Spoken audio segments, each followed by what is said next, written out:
Pagit siguro kung makabati kita sa angelic boses subong nga aga.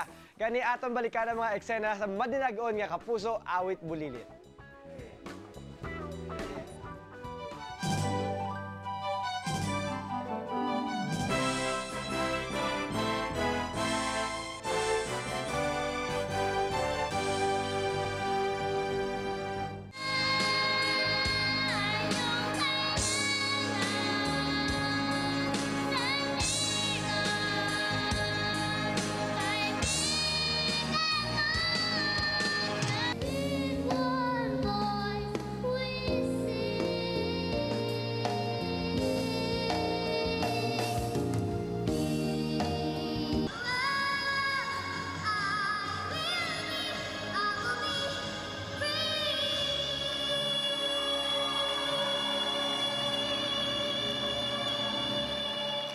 Tagsa sa ila ang may handong nga maging singer, kaangay sang ila ginaidolo nga Asia Songbird, Regine Velasquez.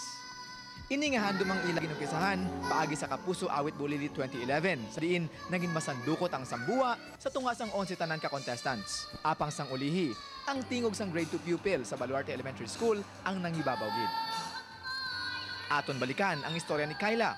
Kyla, ang sing gift na sa God para sa kalawasan. Ang iatag kay mama sa kaidaan para pakayo namon balay. Gani gini pamatud-an gini Kyla nga siya ang nagakadapat pagkatawgon nga Kapuso Awit Bulilit Grand Champion.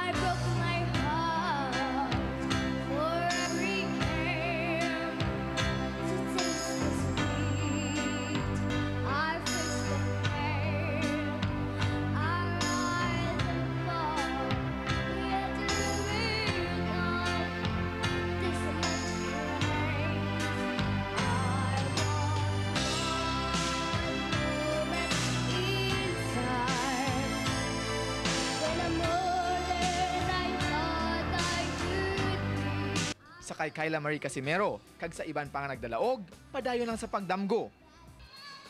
Kay ina ang unang atikang padulong sa kadalagan.